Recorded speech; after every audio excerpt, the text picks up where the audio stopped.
유월절과 기도라는 제목으로 하나님의 말씀 증거하도록 하겠습니다. 이제 3일 후면 성탄절인데요. 성탄절을 맞이해서 유월절에 대한 말씀을 함께 나누고자 합니다.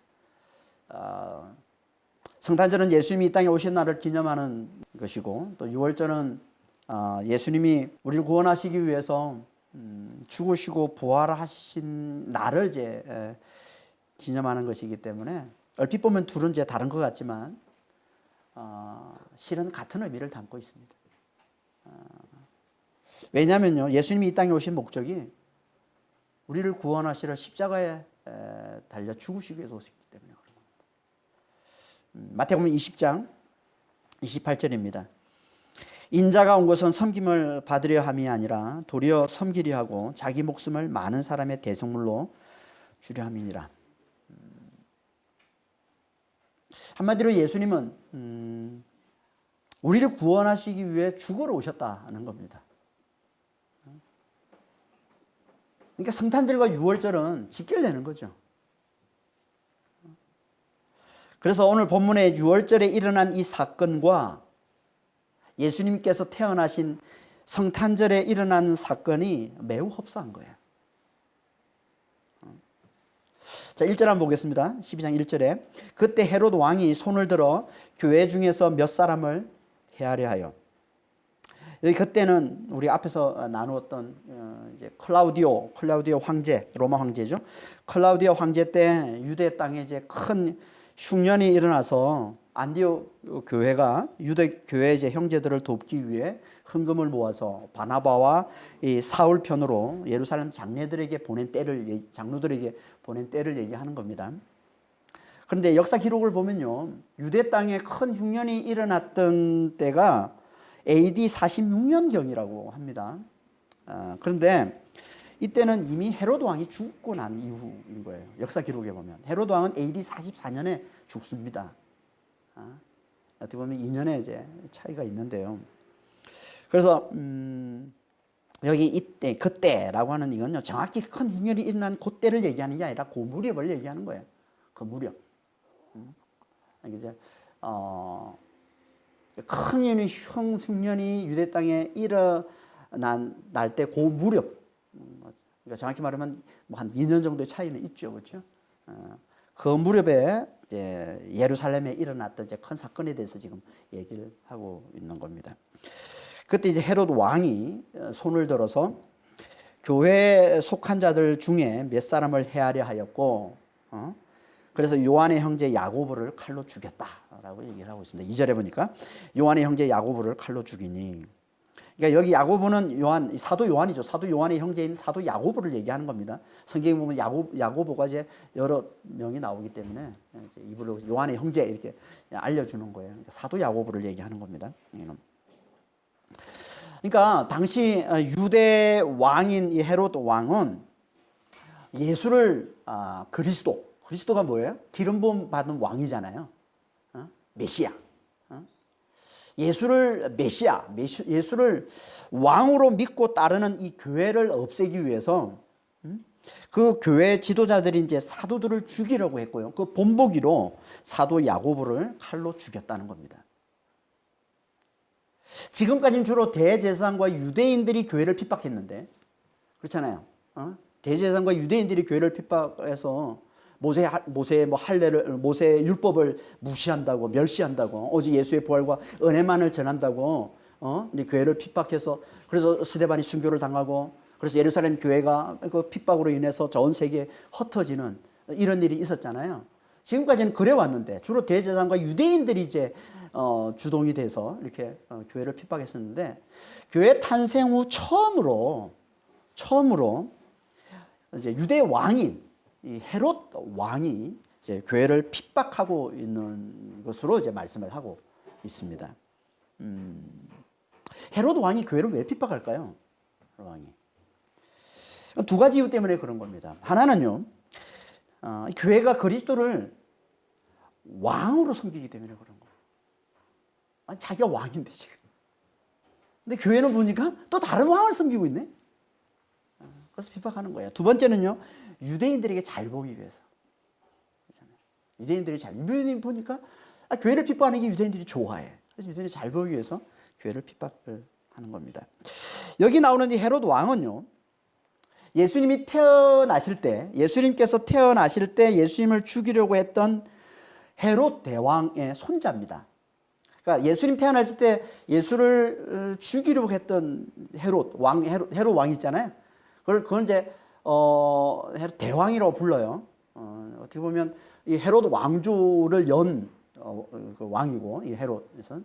그리고 그때가 가장 전성기였어요. 헤롯 이 왕조에.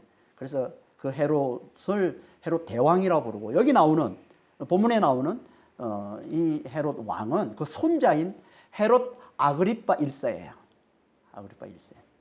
헤롯 대왕은 BC 37년에서 BC 4년까지 이제 그 집권을 했었고, 왕으로. 그리고 여기 헤롯 아그리파 1세는 AD 37년에서 AD 44년까지 거의 한 7년 가량, 7, 8년 가량 이제 집권을 했던 그런 왕입니다. 헤롯 여기 말씀하고 있는 헤롯 왕은. 잠깐 헤롯 왕조를 보면요, 헤롯 대왕이 BC 37년에 이제 그 유대 왕이 돼서 그 가문이 이제 한 거의 약 100년 가량을 이제 유대 왕으로 이렇게 집권을 합니다. AD 이제 70년 예루살렘이 멸망할 때까지 이제 집권을 하게 되는데, 그 헤롯 왕조 중에서 가장 번성할 때가 이제 헤롯 대왕, 처음 이제 유대 왕이 된 이 헤롯 왕의 때 가장 번성했었고, 그 이후로 이 헤롯 대왕이 죽고 난 이후로 이제 그 아들들이 이제 이 유대 땅, 헤롯 대왕이 통치했던 그 유대 땅을 분할 통치를 합니다. 그러니까 가장 중요한 이제 유대와 이 사마리아 땅은 장남인 헤롯 아켈라오라는 헤롯 아켈라오라고 장남이 있어요. 이 장남이 이제 통치를 했었는데, 이 장남이 좀 난폭해요, 이 왕이. 그래서 AD 6년에 쫓겨납니다. 로마 황제로부터, 그 왕의 자리에서. 그때는 로마 황제의 이제 후원하에 유대 이제 왕으로 통치를 하고 있었기 때문에 황제가 마음에 안 들면 쫓아낼 수 있는 거예요. 그래서 이 아켈라오가 이제 AD 6년에 쫓겨나서 유대와 사마리아, 가장 중요한 땅이 유대와 사마리아 누가 통치하냐면 로마 총독이 들어와 통치를 합니다. 더 이상 이제 헤롯 가문에 맡기질 않고 여자 총독이 들어와서 통치를 하죠. 그 이제 헤롯의 또 다른 아들인 헤롯 안티파스, 성경에 주로 이제 예수님 공생애 때 나오는 헤롯 왕은 다 헤롯 안티파스예요. 이 헤롯 안티파스가 이제 그 갈릴리와 그 베레아 지방을 이제 통치를 합니다. 갈릴리와 베레아 지방.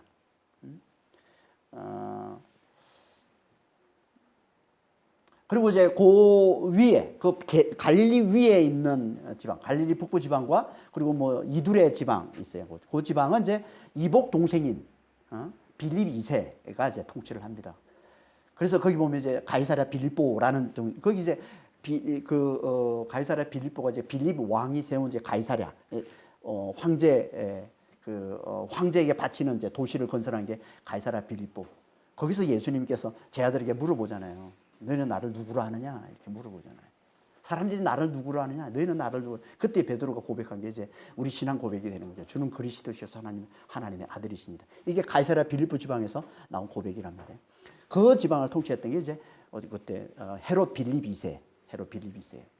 이렇게 분할 통치를 했는데 다 세가 좀 약한 상태에 있다가 그 이후에 이제 AD 37년경에 헤롯 아그리파 1세가 이제 등장을 합니다.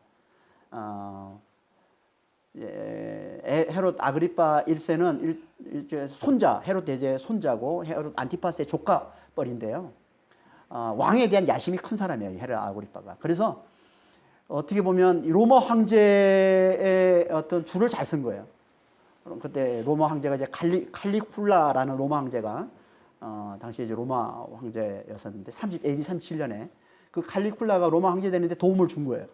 그래서 그 로마 황제의 후원을 받아서 이제 그 37년에 그 필립 2세가 죽으면서 그 땅을 이제 헤롯 아그리파가 차지를 합니다. 그리고 39년에 또 그 밑에 헤롯 안티파스가 또 죽어요. 그래서 39년에 또 칼리굴레가 그 땅까지 이제 통치하도록, 처음에는 그 갈릴리 북부 지방만 통치하다가 그다음에 이제 그 갈릴리와 그 베레아 지방까지 다 통치하고 있고, 그리고 41년에 또 클라우디오 황제가 이제 즉위를 하는데, 그때 또 클라우디오가 이제 황제가 되는데 또 도움을 줍니다. 그래서 그 후원을 받아서 유대와 사마리까지 다 통치하게 돼요. 헤롯 아그리빠가. 그러니까 헤롯 대왕 때 전 유대 지역을 통치하다가 그 이후에 아들들은 분할 통치하면서 다시 쇠락의 길을 걷다가 손자 때 이 헤롯 아그리빠 때 다시 한번 헤롯 대왕과 같은 똑같은 그 전성기를 맞이하는 거죠. 유다 전 지역을 헤롯 아그리빠 1세가 통치를 하게 됩니다. 그러니까 위세가, 왕의 위세가 헤롯 대왕의 이 왕의 위세와 비슷한 거예요. 그러니까 대단히 왕에 대한 욕심이 많고, 그래서 어떻게든 로마 황제에게 잘 보여서 계속 이 왕위를 끝까지 잘 좀 이렇게 붙들고 이어가려고 했던 그런 왕이었기 때문에 이 헤롯 왕은 그런 왕은 어떻게 했어요? 자기의 왕의 자리를 넘보거나 이 왕의 자리에 위협이 될 만한 세력이 등장을 하면 어떻게 하겠어요? 철저하게 없애려고 하겠죠. 거기에 걸려든 게 교회였던 거예요. 아그리빠 1세. 그러니까 아그리빠 1세가, 헤롯 아그리빠 1세가 보니까 아니 자기가 통치하고 있는 영역 안에 자기 말고 또 다른 왕을 섬기는 존재들, 사람들이, 세력들이 있는 거예요. 그게 교회였던 거죠. 두고 볼 수가 없는 거죠. 그래서 교회를 핍박하기를 시작합니다. 그래서 그 본보기로 이제 사도 야고보를 죽였던 거죠. 이건요, 이 헤롯 아그리빠 1세의 할아버지 뻘 되는 헤롯 대왕도 똑같았습니다. 헤롯 대왕도. 헤롯 대왕도, 그러니까 헤롯 가문을 연 헤롯 가문이 유대 왕이 시작된 게 헤롯 대왕 때니까, 이 사람도, 이 헤롯도 대단히 이 왕에 대한 야심이 커서, 원래 이 사람은 유대 왕이 될 수 없는 사람이에요. 왜냐하면 에돔 사람이기 때문에. 여러분, 에돔은 유대인들이 철저히 미워하는 원수거든요. 에돔은 왕이 될 수 없는 사람인데, 그 당시 이제 로마, 당연히 그때는 로마 침기였기 때문에, 강국이 로마였기 때문에 로마가 잘 보면 왕이 되는 거예요. 당시에 이제 로마는 당시에는 황제가 없었습니다. 그때는 누가 로마 실권자였냐면, 이제 시저가 죽고, 우리가 잘 아는 그 시저, 케사르 시저가 죽고, 그 부하인 안토니우스, 유명하죠. 안토니우스, 옥타비우스 안토니우스 유명하잖아요. 로마. 그 안토니우스가 실권을 잡고 있던 그런 때예요. 이 안토니우스에 잘 보여서 이 헤롯이, 그래서 안토니우스의 후원을 받아서 유대 왕이 됩니다. 헤롯이. 근데 막상 왕이 되고 보니까 유대인들이 인정을 안 해줘요. 당연히 인정 안 하겠죠. 에돔 사람인데. 그러니까 왕이 됐는데 백성들이 인정을 안 해주면 얼마나 힘들겠어요. 그래서 그 정통성을 얻기 위해서, 그 유대인들로부터 인정을 받기 위해서 어떻게 이제 하냐면, 당시에 왕가가 있어요. 유대 왕가. 그게 하스몬 왕가인데요. 하스몬 왕가가 어떻게 생겼냐면, 원래 이 유대가 로마의 식민지가 되기 전에 원래는 시리아의 셀루쿠스 왕조의 식민지로 있었어요. 유대가. 근데 이 셀루쿠스 왕조 아래서 이 유대 독립을 위해서 앞장서서 싸우고 해서 독립을 쟁취한 가문이 있는데, 그 가문이 마카비 가문입니다. 마카비. 그래서 마카비가 유대 독립을 이끌어요. 그러니까 유대인들이 얼마나 좋아했겠어요. 유대의 영웅이니까. 그래서 유대 가문을 유대의 왕으로 세웁니다. 그래서 마카비가 자기 이제 아버지가 시몬인데요. 그래서 아버지 이름을 따서 하스몬 왕가를 세우는 거예요. 하스몬 왕가. 이 하스몬 이 왕가, 유대의 하스몬 왕가의 딸과 이 헤롯이 결혼을 합니다. 자기의 정통성을 위해서. 유대인들이 하도 인정을 안 해주니까 왕족의 딸과 이제 결혼을 하는 거예요. 어떻게 해서든 이제 유대인으로부터 인정을 받기 위해서 애를 쓰는 거죠. 그리고 또 이제 유대인들은 인정을 받기 위해서 애쓴 게 또 있는데, 그게 뭐냐면 예루살렘 성전을 건축하는 거예요. 예루살렘 성전. 그래서 어떻게든 유대인들로부터 환심을 사려고 했던 거죠. 그리고 끊임없이 로마 황제에게 또 잘 계속 환심을 사려고 노력을 했고, 그래서 만든 게, 그 헤롯 대왕이 만든 게 가이사랴라는 도시. 우리가 앞에서 살펴봤죠.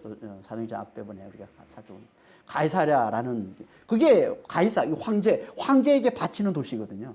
그게 헤롯 대왕이 이제 만들어서 로마 황제 이름으로 이제 그 도시를 건설하게 되는 거죠. 이렇게 밖으로는 끊임없이 로마 황제의 환심을 사고 유대인들의 환심을 사려고 계속 노력하면서 또 안으로는 어떻게 하느냐. 자기의 왕의 위협이 될 만한 존재들은 철저하게 가차없이 다 숙종합니다. 그래서 자기 아내를 죽이고, 하스몬 왕가의 왕족의 딸이라고 그랬잖아요. 아내가. 아내를 죽입니다. 자기 왕자리를 좀 이렇게 위협이 될 만하니까 죽여버리고, 그리고 아들도 다 죽입니다. 자기 왕의 자리를 넘볼 것 같은 자들은 그냥 바로 다 죽여버려요. 그래서 철저히 자기의 왕의 자리를 아주 그냥 견고하게 세웠던 그런 인물이 이제 헤롯 대왕인데요. 근데 이런 헤롯 대왕에게 죽기 전에 어떤 소식이 들려옵니까? 동방 박사들이 와가지고 베들레헴에서 기름 부음 받은 왕, 하나님께서 구약에서 계속 약속하셨던 메시아가 베들레헴에서 태어났다는 소식을 듣잖아요. 헤롯 왕이 어떻겠어요? 자기가 지금 왕인데, 아니 왕의 자리를 넘보는 자는 가차없이 다 숙성해버리고 죽이고 마는데 당연히 아기 예수를 죽이려고 했겠죠. 그런데 그 일이 실패로 돌아갑니다. 실패로 돌아가니까 어떻게 합니까? 그 동방바사로부터 전해 들은 그 날짜를 기점으로 해서 베들레헴 주변에 있는 2살 이하의 모든 남자아이를 다 죽이고 말이죠. 끔찍한 대학살의 만행을 저지릅니다. 이게 세상의 왕의 모습이에요. 자기가 왕이 되려고 하는 이 자들의 이 악마성을 보여주는, 아주 대표적으로 너무 잘 보여주는 자가 이 헤롯 대왕입니다.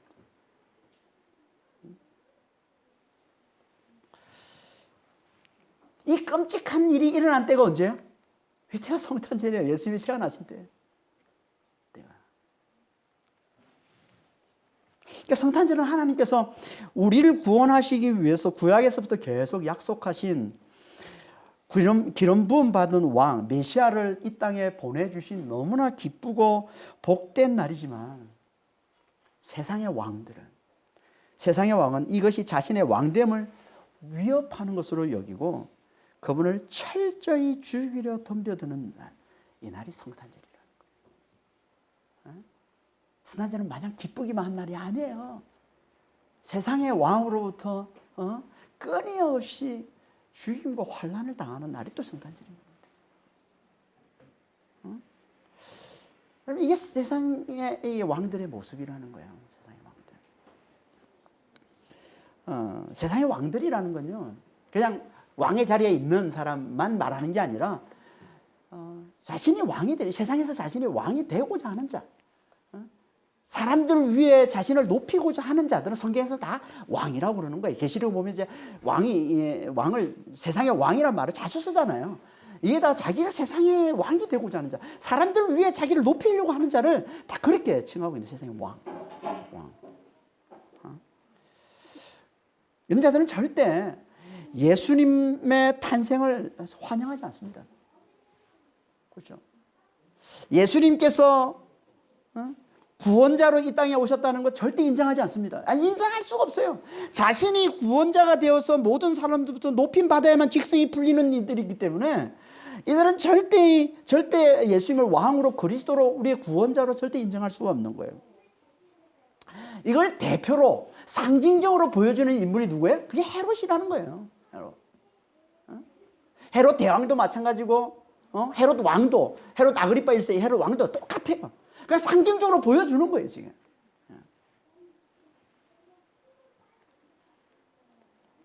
그러니까 자기가 왕이 되고자 하는 자는 절대 예수의 왕되심을 인정할 수가 없다는 겁니다. 절대 예수님이 이 땅에 오심을 기뻐할 수가 없다는 거예요. 지금도 마찬가지입니다. 지금도 마찬가지죠. 예수님께서 이 땅에 오심을 기뻐하는 자가 누굽니까? 자신을 하나님의 은혜 없이는 죽을 수밖에 없는 너무나 연약한 자로 알아보는, 죄인으로 알아보는.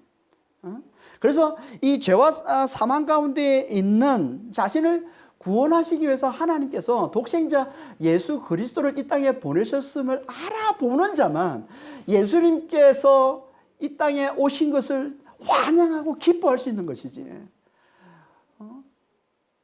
하나님 보내신 메시아로, 하나님께서 보내신 구원자로 이 땅에 오신 것을 환영하고 기뻐할 수 있는 것이지, 그렇지 않으면 절대 예수의 오심을 기뻐할 수가 없어요. 그런데도 세상이 이렇게 성탄절을 기뻐하는 건요, 뭘 말하는 겁니까? 예수님이 세상에 오신 게 뭔지를 모른다는 얘기예요. 그러니까 모르고 기뻐하는 거예요. 모르고. 그러니까 뭔지도 모르고 기뻐하고 있는 거예요.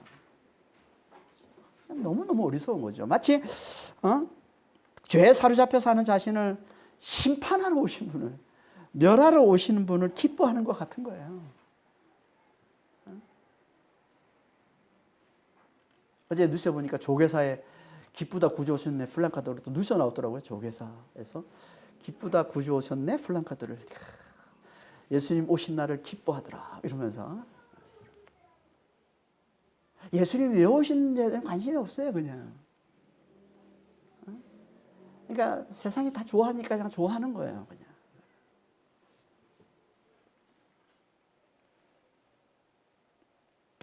그러니까 병자만이 의사를 기뻐하듯이, 그렇잖아요. 병자가 의사를 기뻐하죠. 병이 없는 사람은 의사 안 기뻐하잖아요. 의사를 멀리하고 싶죠. 의사. 병자만이 의사를 기뻐하듯이 오직 자신을 죄인으로 알아보는 자만이 그분의 오심이 자신에게 죄와 사망에서의 구원을 가져다 주는, 영원한 구원을 가져다 주는, 부활과 영생을 가져다 주는 것으로 알고 기뻐할 수 있는 것이지, 그렇지 않으면 절대 기뻐할 수 없는 거예요. 그걸 제대로 알면.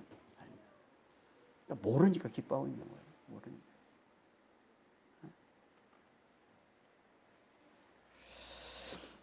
그럼 그분의 오심이 어떻게 우리를 죄와 이 사망에서 구원을 가져다 주시는 게 됩니까? 그분의 오심이에요. 그분이 오셔서 우리의 죄를 다 짊어지고 십자가 달려 죽으시고 부활하시기 때문에. 이게 뭐예요? 이게 유월절이에요. 이게 유월절이에요. 그러니까 성탄절과 유월절은요, 같은 거예요. 성탄절의 내용이 유월절입니다. 그러니까 우리가 성탄절을 좋아하는데 그 속에 이 내용인 이 유월절을 모르면 그 속는 거예요, 그냥. 속는 거예요. 그 내용을 모르면. 그럼 성탄 속에 담겨 있는 내용이 유월절인 겁니다. 그러니까 성탄절은 왕이 되실 분이 오셨다는 거고, 유월절은 그분이 십자가를 통해 왕이 되셨다라고 말씀하는 거예요. 이게 유월절이에요. 그분이 십자가를 통해서 왕이 되셨대. 그러니까 우리는 성탄절 안에서 유월절을 봐야 제대로 성탄절을 지내는 게 되는 거예요.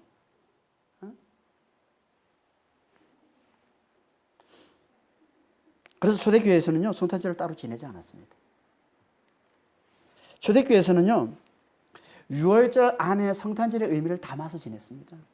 성탄절을 따로 지내지 않고. 여러분, 교회에서 성탄절이 생겨난 게 언제 생겨났냐면 AD 300년 후에 생겨났습니다.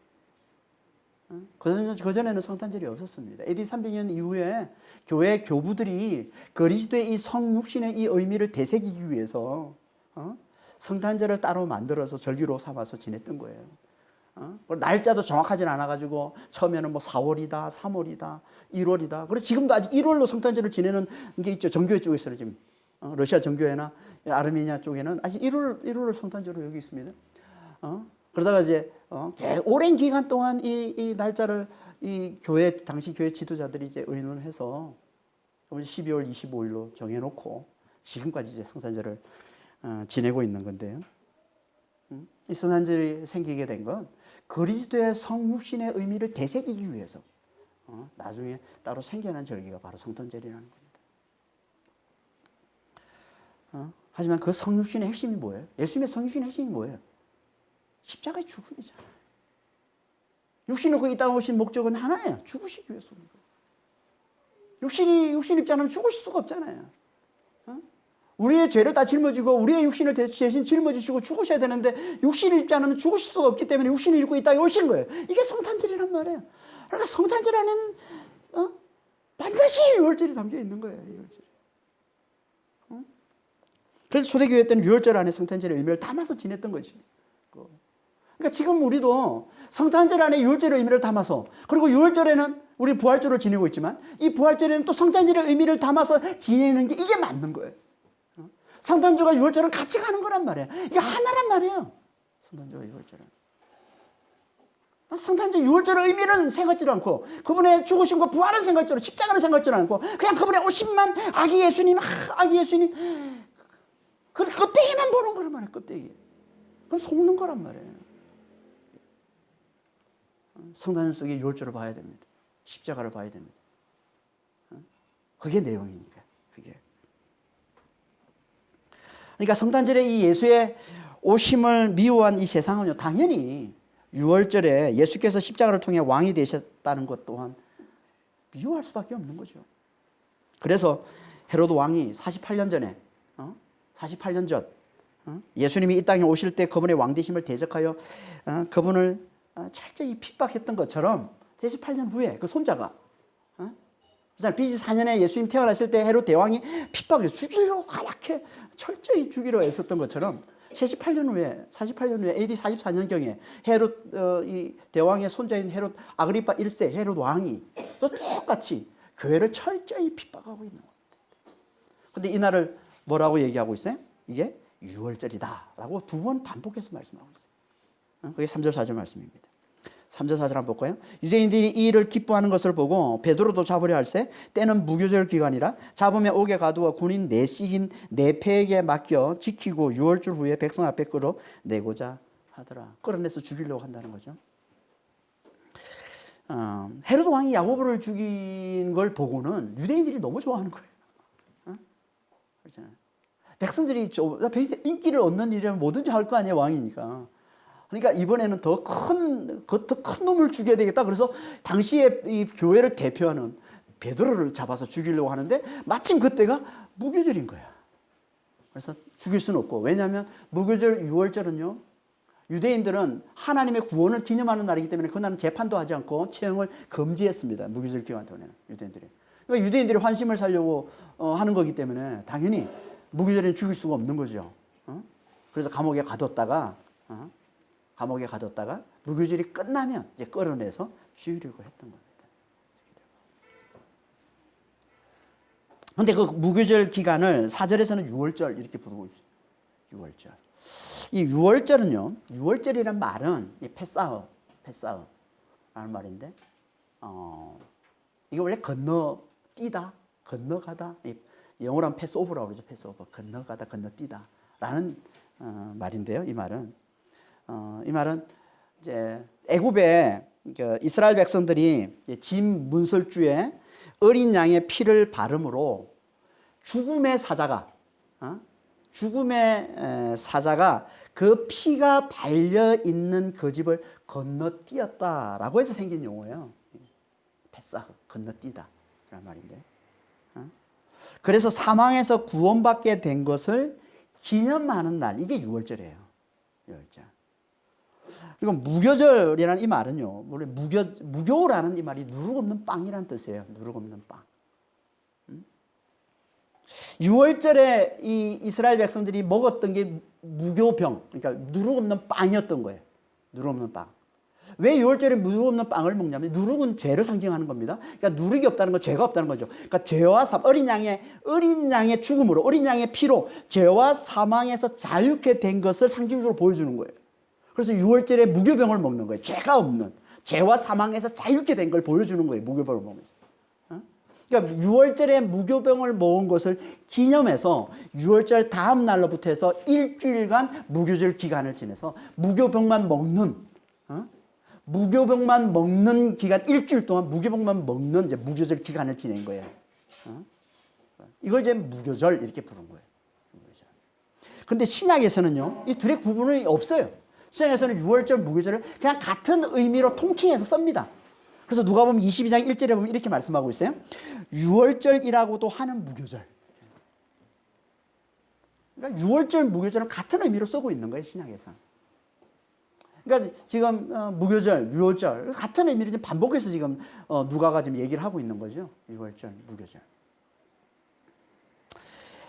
헤로드 왕이 교회를 핍박하는 이 사건이 6월절에 일어났다는 건요, 그냥 우연일 수도 있습니다. 우연히 그냥 6월절에 이런 일이 일어났다 이렇게 볼 수도 있는데, 누가 이 단어를 두 번씩이나 쓰고 있고 또 전체 문맥을 이렇게 자세히 잘 보면 이건 우연이기보다는 저자 이 누가가 이걸 통해서 메시지를 주고자 하는 의도가 다분히 엿보이고 있습니다.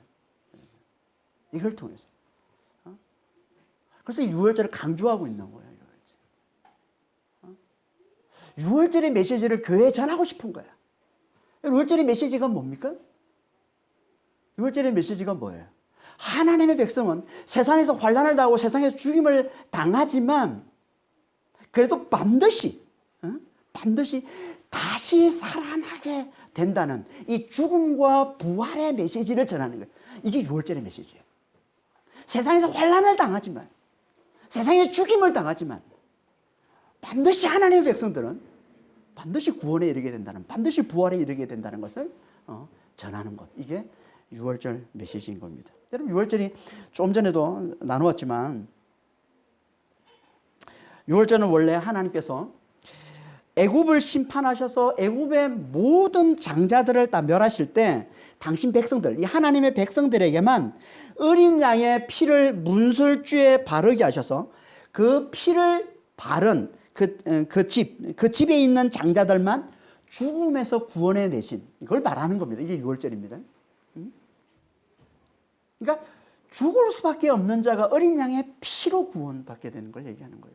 또 좀 더 정확히 말하면 어린 양이 대신 죽고 그 어린 양의 죽음을 자기 죽음으로 받아들임으로, 그게 자기 집의 문설주, 자기 집 문설주에 어린 양의 피를 바라는 거예요. 그 어린 양의 죽음이 자기 죽음으로 받아들이는 자는 사망의 사자가, 죽음의 사자가, 죽음의 천사가 건너뛴다는 거예요.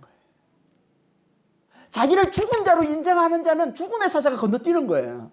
자기를 죽은 자로 인정하지 않으면 나는 여전히 내가 살아, 내가 주인이야, 내가 왕이야, 내 마음대로 살 수 있어 라고 여기는 자는 죽음의 사자가 들어가서 멸하지만, 자기를 죽은 자로 인정하는 자는, 어린 양의 피가 내 피다라고 자기를 죽은 자로 인정하는 자는 죽음의 사자가 건너뛰어서 구원에 이르게 되는 걸 말씀하고 있는 게 이게 유월절이라는 얘기예요.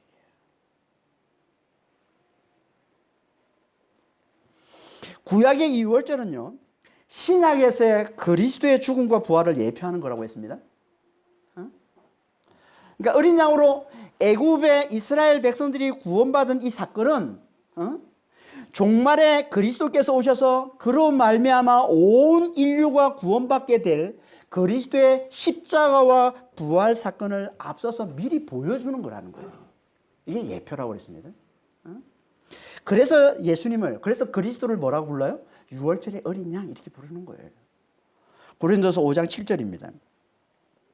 너희는 누룩 없는 자인데 새 덩어리가 되기 위하여 묵은 누룩을 내어버리라. 우리의 유월절 양 곧 그리스도께서 희생이 되셨느니라.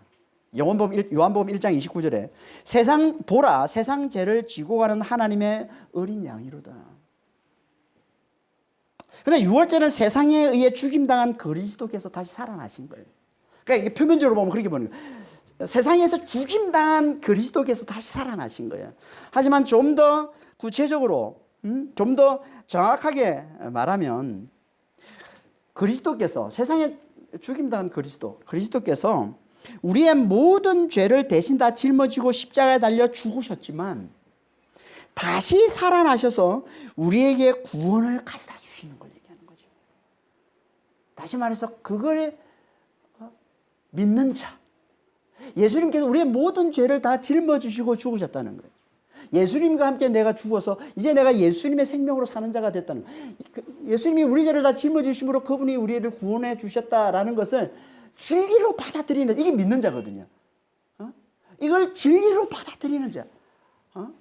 이들은 그리스도와 함께 죽은 자가 되는 것이고, 그래서 이제 그 안에 부활하신 그리스도께서 들어와 사심으로 부활을 사는 자가 됐다는 걸 얘기하는 거예요. 이게 유월절이 전하는 메시지입니다.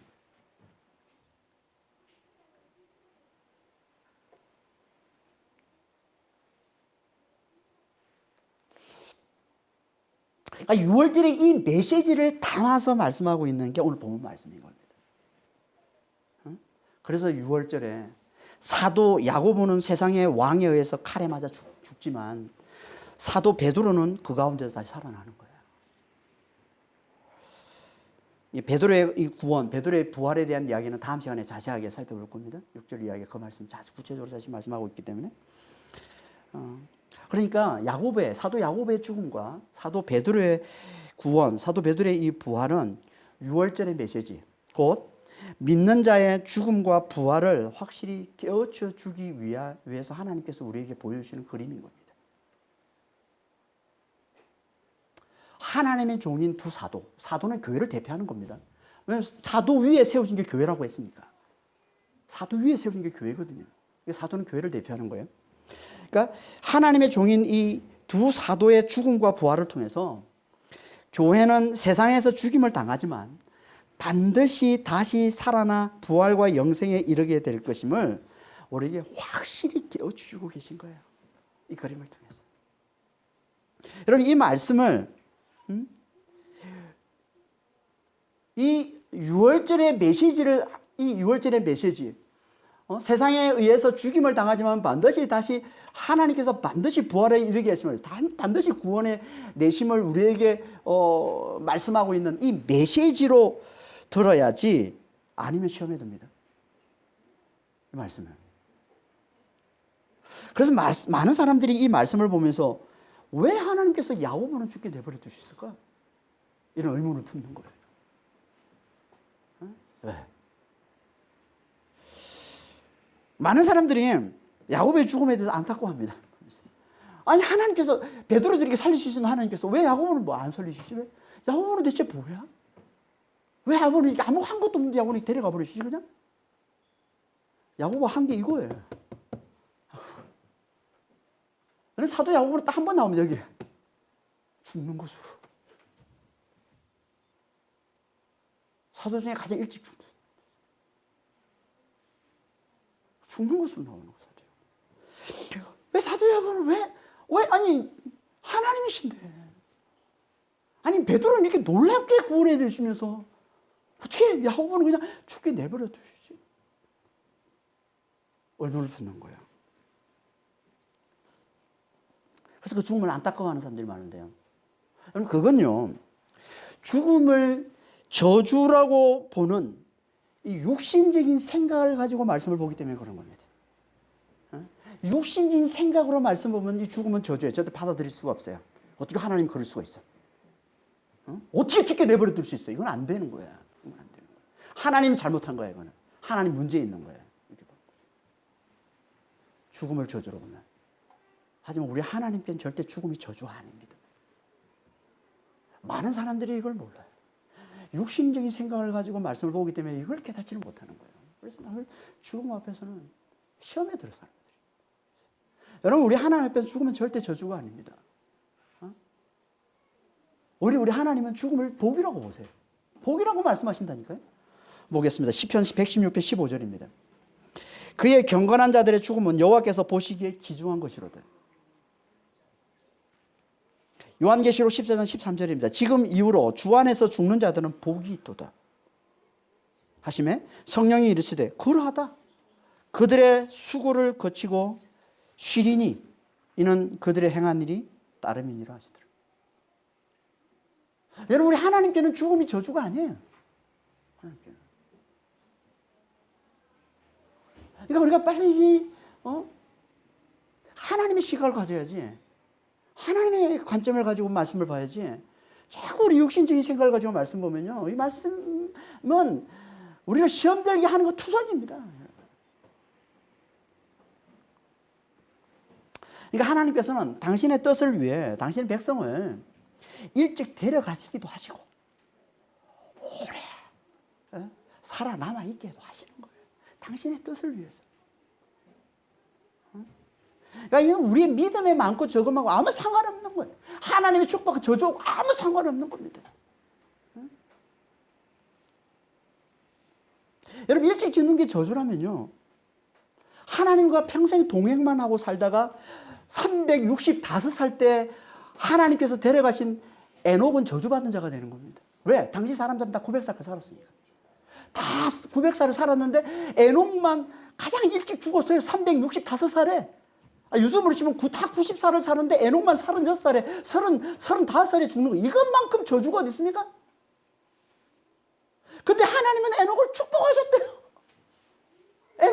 시험을 보시고 하나님께서 그를 데려가셨다고 말씀하십니다. 하나님과 늘 동행하는 자라서.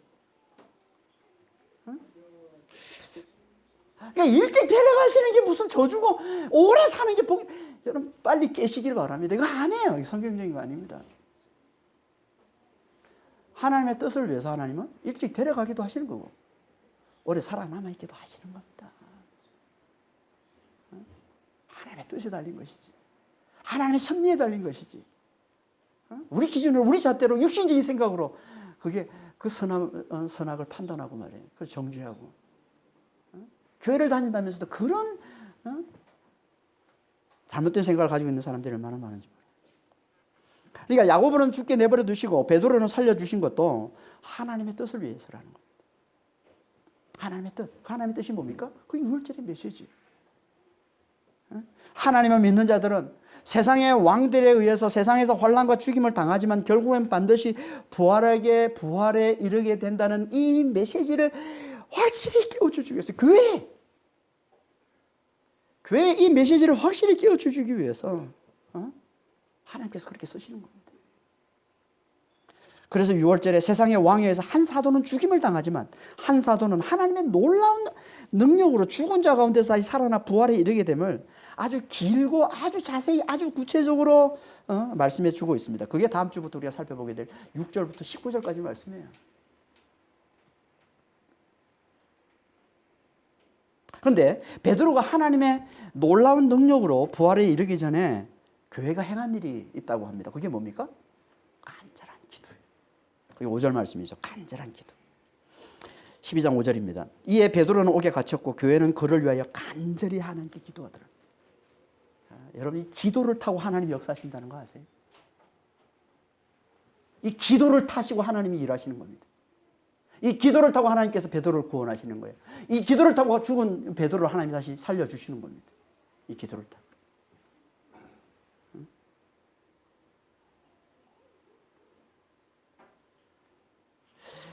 교회의 간절한 기도와 베드로의 구원은 직결되는 겁니다. 좀 더 강하게 표현하면요. 교회의 간절한 기도 때문에 베드로가 구원에 이른 거예요. 죽은 베드로가 다시 살아나는 겁니다. 교회의 간절한 기도 때문에. 베드로는 누구라고 했어요? 베드로는 교회를 대표하는 겁니다. 사도 베드로는 교회를 대표하는 자예요. 환난 가운데 있는 환난당한 교회가 죽음 가운데 있는 교회가 마침내 구원에 이르게 되는 건요. 교회의 간절한 기도 때문입니다. 죽음에서 우리를 다시 살아나게 하는 힘, 이게 기도라는 거예요. 간절한 기도라는 거예요. 세상의 왕들은 끊임없이 우리를 죽이려 덤벼들지만 끊임없이 우리를 환난 가운데 끊임없이 우리를 핍박하고 끊임없이 우리를 대적하지만 그 환난과 그 핍박과 그 죽임을 이겨내고 마침내 부활에 이르게 하는 힘, 이게 우리의 간절한 기도라는 겁니다. 그래서 성경에서 그토록 간절한 이 성도의 이 하나님 백성들의 간절한 기도를 그렇게 강조해서 말씀을 하고 있는 게 성경에서 계속. 대표적인 말씀 한 군데 같이 보겠습니다. 예레미야서 29장입니다. 예레미야서 29장 11절 13절입니다. 11절 13절. 여호와의 말씀이니라 너희를 향한 나의 생각을 내가 안 하니 평안이요 재앙이 아니니라 너희에게 미래와 희망을 주는 것이니라. 너희가 내게 부르짖으며 내게 와서 기도하면 내가 너희들의 기도를 들을 것이요 너희가 온 마음으로 나를 구하면 나를 찾을 것이요 나를 만나리라. 여러분 하나님께서 우리에게 주시고자 하는 것은 뭐라는 거예요? 평안이라. 재앙이 아니에요. 환난이 아니에요. 평안이에요. 기쁨이에요. 이걸 다른 말로 미래와 희망이라고 표현되어 있지만 히브리어는 중어법이 있어요. 비슷한 단어 두 개를 써서 강조하는 표현으로 쓰는 거예요. 이게 미래 소망을 얘기하는 겁니다. 희망이라는 단어 티크바. 이건 왜 희망이라는 했지만 다른 데 소망이라는 단어로 쓰고 있는 단어예요. 미래의 소망이에요. 마지막 때 우리가 누리게 될 소망이에요. 그게 뭐라고? 그게 평안이란 말이에요. 하나님 우리에게 주시는 평안이에요. 하나님의 생명으로 하나님의 주시는 그 영생 안에서 영원토록 평안을 누리며 사는 것, 이게 하나님께서 우리에게 주시는, 우리에게 약속하신 구원이란 말이에요. 미래의 소망. 우리가 다 꿈꾸는 거 이거 아닙니까? 기쁨과 평안을 누리며 사는 거예요. 하나님 주시는 부활과 영생 가운데서 이 기쁨과 평강을 영원토록 누리며 사는 거예요. 이게 천국이고. 이게 하나님 우리 주신 약속이란 말이에요. 그런데 이 하나님의 이 약속, 이 평안, 이 구원, 이 부활을 가져다 주는 게 뭐라고요? 간절한 기도라는 겁니다. 간절한 기도. 부르짖어라. 부르짖어라. 온 마음을 다해 기도하면, 온 마음을 다해 나를 구하면, 응? 나를 찾으리라, 나를 만나리라. 하나님 우리에게 주시고자 하는 이 평안을 얻을 수 있다는 겁니다. 온 마음을 다해 나를 구하면, 기도하면, 나에게 부르짖으면. 하나님께서 우리에게 부활을 주시기 위해 바라시는 건 하나뿐이 없어요. 하나밖에 없어요. 그게 기도입니다. 간절한 기도입니다. 이건요, 신약에서 똑같이 말씀하고 있다는 거 아십니까? 로마서 10장 13절 14절입니다. 누구든지 주의 이름을 부르는 자는 구원을 얻으리라. 그런즉 그들이 믿지 아니하는 일을 어찌 부르리요. 여기 13절은요. 요엘서 2장 32절 말씀을 인용한 겁니다. 요엘서는 구약입니다. 구약 말씀을 인용하고 있는데 구약의 요엘서 2장 32절에 여기 말하는 부르다, 주의 이름을 부를 때 이 부르다는 단어가 카라인데요. 이 절에 나오는 부르짖으라는 단어와 같은 단어예요. 같은 단어예요. 부르짖는 거예요. 기도를 말하는 거예요.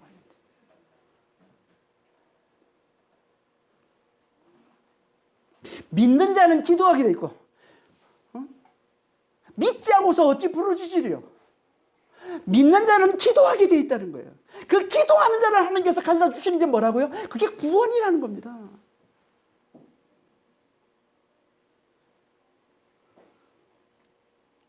이렇게 믿고 기도하는 자를 창세기 4장에서 우리가 여러 차례 앞에 살펴봤지만 창세기 4장에서 이렇게 믿고 기도하는 자를 누구라고 했습니까? 창세기 4장 26절에 셋도 아들을 낳고 그의 이름을 에노스로 하였으며 그때 비로소 하나님의 여호와의 이름을 불렀더라. 에노스. 여기도 부르다는 단어가 나오는데 이 부르다는 단어도 똑같이 카라입니다. 부르짖다라는 뜻이죠. 부르짖다. 그러니까 에노시가 누구냐면 믿고 기도하는 자예요. 믿고 기도하는 자. 믿는 자. 믿지 않고 누가 부르짖으리요? 누가 부르리요? 부르는 자는 하나님께서 구원을 베풀리라. 이게 하나님 말씀이란 말이에요. 믿고 구하는 자, 믿고 기도하는 자, 이게 에노스라는 거예요. 이 에노스에게 하나님이 주시는 게 구원이라는 거야. 이 에노스에게 하나님이 주시는 게 평안이라는 거예요. 부활과 영생이라는 겁니다. 에노스가 누구라고 했습니까? 앞에서 우리가 여러 차례 살펴봤어요. 에노스라는 단어를 가지고 하나님께서는 사람이라는 뜻으로 쓴다고 그랬지요. 구약에 나오는 사람이라는 단어가 다 에노스입니다. 에노스. 하나님 앞에 사람은요, 하나님을 믿고 구하는 자, 하나님께 믿고 부르짖는 자가 하나님 보시기에 사람이에요. 그러니까 에노스가 누굽니까? 에노스의 원래 뜻이 뭐라고 그랬습니까? 쉽게 깨지는 그릇. 흑으로 만든 너무나 쉽게 깨지는 그릇이라고 그랬어요. 그 뜻이 원래 뜻이. 자신을 죽을 수밖에 없는 너무나 연약한 존재로 알고 하나님만을 간절히 찾는 자, 이게 에노스란 말이에요. 그걸 신약으로 하면 그리스도 함께 내가 죽은 자로 알아보는 자가 에노스란 말이에요. 하나님만을 붙드는 자가 에노스란 말이에요. 하나님께 간절히 부르짖는 자. 그래서 하나님께 간절히 부르짖는 자. 그들에게만 하나님께서 구원을 주신다는 겁니다.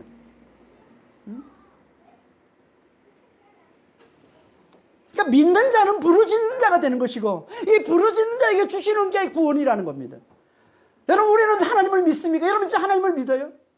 여러분 정말 예수님을 믿어요? 정말 예수님을 사랑하세요? 믿는 자는 뭐 하는 거라고요? 부르짖는 거예요. 하나님께 얼마나 부르짖고 계세요? 예수님께 얼마나 부르짖고 계세요, 여러분?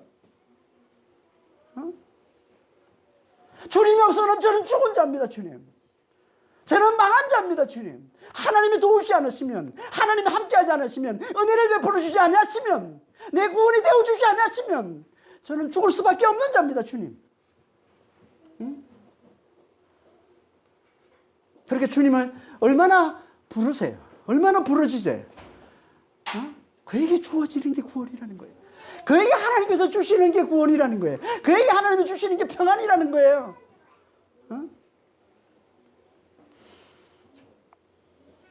그러니까 우리는 6월절의 이 십자가와 이 주일의 이 부활 사이를 사는 자인데요. 이건 제가 하는 표현이 아니고 필립 얀시가 한 말입니다. 필립 얀시가 우리는 다 토요일을 사는 자라고 얘기를 합니다. 금요일에 예수님이 돌아가셨어요. 6월절에 십자가 어린 양으로 돌아가셨어요. 그리고 예수님이 주일날 부활하셨습니다. 이 십자가와 이 부활 사이를 사는 토요일을 사는 사람이에요. 우리 성도들은, 예수를 믿는 자들은. 근데 소유를 사는 사람들이 해야 될 건 하나님이 원하시는 건 하나밖에 없다는 거예요. 기도밖에 없다는 겁니다. 간절한 기도밖에 없다는 거예요. 이 간절한 기도가 우리를 뭘 가져다 준다고요? 주일에 이 부활을 가져다 준다는 거예요. 이 간절한 기도가 우리에게 주일에 이 영생을 가져다 주는 거예요. 이 간절한 기도가 하나님께서 우리에게 이 부활의 이 평강을 우리에게 가져다 주신다는 겁니다. 이 간절한 기도가. 우리의 삶 가운데 이 기도가 얼마나 중요합니까? 간절한 기도가. 이게 주님의 성육신을 기뻐하면서 모인 우리에게 주님이 주시는 메시지인 거예요. 주님이 주시는 메시지가 이거예요. 세상에서 환난을 당하지만 아무리 힘든, 아무리 큰 환난을 당하고 어려움을 당하고 큰 슬픔에 빠져 있다 할지라도 그 가운데서 주님을 기뻐하면서, 우리를 구원하러 오신 그 주님을 기뻐하면서 십자가를 붙들고 내 모든 죄를 짊어지고 죽으신 그 십자가를 붙들고 주님께 간절히 기도하는 이 간절한 이 기도만 놓지 않으면 주님께서는 반드시 우리에게 구원을 베풀어 주신다. 주님께서 반드시 우리에게 부활에 이르게 해 주신다는 거예요. 반드시 우리의 삶 가운데 평안을 가져다 주신다는 겁니다. 이 소망을 품고 간절히 주님을 부르짖는, 간절히 주님께 기도하는 하나님의 사람 에노시가 다 되시기를 주님을 축원합니다. 기도하겠습니다. 하나님 아버지,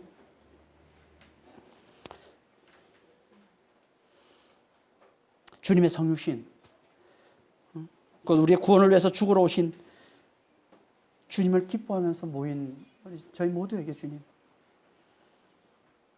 세상이 아무리 힘들어도 우리의 죄를 다 품고 죽으신 주의 그 십자가를 굳게 붙들고 그리스도만을 간절히 부르짖는 아버지요, 하나님이 정말 기뻐하시는 이 간절한 기도를 아버지요 토해내는 저는 그런 믿음이 저에게 다 있기를 원합니다. 주님, 주님을 기뻐하는 자에게 주님이 바라시는 게 그겁니다.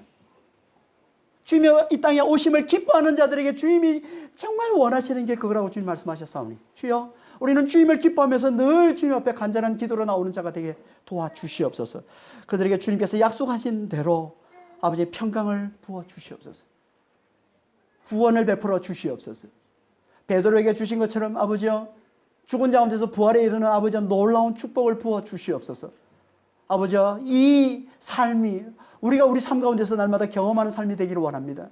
우리가 주님을 기뻐하면서 십자가를 붙들고 주님께 간절히 부르짖을 때마다 주여 성령 안에서 이 구원을 맛보며 사는 저희들 다 될 수 있도록 축복해 주시고 인도하여 주시옵소서. 감사하며 우리 주